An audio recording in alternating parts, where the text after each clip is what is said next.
بسم اللہ الرحمن الرحیم۔ شروع کرتا ہوں اللہ کے پاک نام سے جو بہت بڑا مہربان نہایت رحم والا۔ دوستوں، بہنوں، بھائیوں، بزرگوں، السلام علیکم۔ ہم اپنے اس اسلامی چینل میں بیانات کا جو سلسلہ شروع کیا ہے وہ اس کی 53 نمبر بیان میں ہم آپ کو خوش آمدید کہتے ہیں۔ ہم اس میں بیان کریں گے کہ قرآن پاک میں اللہ تعالیٰ کی طاقت کو کس طرح بیان کیا گیا۔ دوستوں، بہنوں، بھائیوں، بزرگوں، ہمارا مقصد ان بیانوں کا قرآن اور سنت سے سیکھنا اور سکھانا ہے، تاریخ پر غور کرنا اور الہی رہنمائی سے مسائل کا حل تلاش کرنا ہے۔ قرآن پاک کا ابدی کلام ہے، اللہ تعالیٰ کا ابدی کلام ہے جو انسانیت کی رہنمائی کے لیے نازل ہوا ہے اور انسانوں کو اپنے خالق کی یاد دلانے کے لیے نازل ہوا ہے۔ پورے قرآن پاک میں سب سے زیادہ زور دینے والے موضوعات میں سے ایک اللہ کی اعلیٰ طاقت اور اختیار ہے جو تخلیق کے تمام پہلوؤں کو کنٹرول کرتا ہے۔ شروع سے آخر تک قرآن پاک اللہ کی قدرت کو بے مثال، مطلق اور کسی بھی مقابلے سے ماروا بنا کر پیش کرتا ہے۔ یہ انسانوں کو بار بار یاد دلاتا ہے کہ تمام طاقت صرف اسی کی ہے اور کوئی بھی اس کی مرضی کے خلاف نہیں ہو سکتا اور نہ ہی اس کے اقتدار میں حصہ لے سکتا ہے، اور یہ سچائی اسلامی عقیدے میں مرکزی حیثیت رکھتی ہے۔ اور قرآن پاک میں اس بہت سے مختلف طریقوں سے بیان کیا گیا ہے اسے، اور حضرت محمد صلی اللہ علیہ وسلم کی تعلیمات کے ذریعے ان کی وضاحت بھی کی گئی ہے۔ قرآن پاک ثابت کرتا ہے کہ اللہ ہر چیز کا خالق ہے اور تخلیق خود اس کی اعلیٰ قدرت کی نشانی ہے۔ سورہ البقرہ آیت نمبر 117 میں اللہ تعالیٰ فرماتا ہے کہ آسمانوں اور زمین کا پیدا کرنے والا جب وہ کسی کام کا فیصلہ کرتا ہے تو اسے صرف اتنا کہتا ہے کہ ہو جا، اور وہ ہو جاتا ہے۔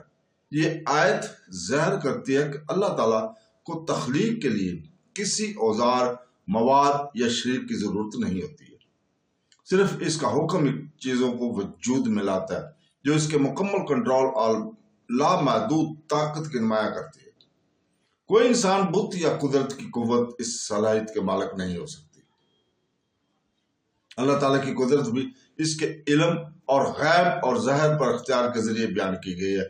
سورہ انعام کی آیت نمبر 59 میں اللہ تعالیٰ فرماتا ہے، اور کسی کے پاس غیب کی کنجیاں ہیں، ان کو اس کے سوا کوئی نہیں جانتا۔ وہ جانتا ہے جو کچھ خشکی اور سمندر میں ہے، کوئی پتہ نہیں کرتا مگر وہ جانتا ہے۔ یہ آیت واضح کرتی ہے کہ اللہ تعالیٰ کی قدرت کائنات کی وسعت تک محدود نہیں ہے بلکہ وجود کی چھوٹی سی چھوٹی تفصیل تک پھیلی ہوئی ہے۔ ہر واقعہ، ہر عمل اور ہر پوشیدہ راز اس کے کامل علم اور قدرت کے تحت ہے۔ اللہ تعالیٰ کی قدرت نے صرف تخلیق اور علم کے لحاظ سے بیان کی گئی ہے بلکہ زندگی اور موت پر بھی اس کا اختیار ہے۔ سورہ الملک کی آیت نمبر 2 میں ارشاد ہے کہ جس نے موت اور زندگی کو پیدا کیا تاکہ تمہیں آزمانے کے تم میں سے کون اچھا عمل کرتا ہے، وہ غالب اور بخشنے والا ہے۔ یہ آیت مومنین کو یاد دلاتی ہے کہ زندگی بذات خود ایک تحفہ اور امتحان ہے، اور موت بے ترتیب نہیں بلکہ اللہ کے کامل ڈیزائن کا حصہ ہے۔ کوئی بھی اپنی موت کے مقررہ وقت میں تاخیر یا آگے نہیں بڑھا سکتا، اور یہ سچائی تمام مخلوقات کی تقدیر پر اللہ تعالیٰ کے حتمی اختیار پر زور دیتی ہے۔ قرآن پاک اللہ کو ایک ایسے شخص کے طور پر بیان کرتا ہے جو بغیر تھکاوٹ یا حد بندی کی کائنات پر حکومت کرتا ہے۔ سورہ بقرہ کی آیت نمبر 255 جسے آیت الکرسی کہا جاتا ہے، کہتا ہے کہ اس کی کرسی آسمانوں اور زمین پر پھیلی ہوئی ہے اور ان کی حفاظت اسے نہیں تھکاتی، وہ سب سے بلند اور عظیم ہے۔ یہ آیت اس بات پر روشنی ڈالتی ہے کہ اللہ تعالیٰ کی اعلیٰ طاقت کمزوری یا تھکن سے پاک ہے۔ اپنے مخلوق کے برعکس جو تھک جاتی ہے، اللہ پوری کائنات کو بے دریغ سنبھالتا ہے۔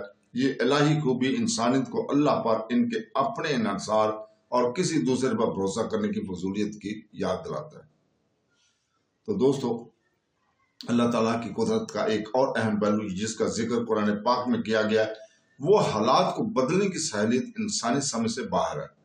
سورہ ال عمران کی آیت نمبر 26 میں اللہ تعالیٰ فرماتا ہے کہ اے اللہ بادشاہی کے مالک، تو جسے چاہے بادشاہی دیتا ہے اور جسے چاہے بادشاہی چھین لیتا ہے، تو جسے چاہے عزت دے اور جسے چاہے ذلیل کرے، تیرے ہاتھ میں سب بھلائی ہے، بے شک تو ہر چیز پر قادر ہے۔ اس آیت سے معلوم ہوتا ہے کہ اقتدار، دولت، عزت اور عہدہ مستقل یا خود کمایا ہوا نہیں ہے، بلکہ یہ صرف اللہ تعالیٰ کی طرف سے دیا اور لیا گیا ہے۔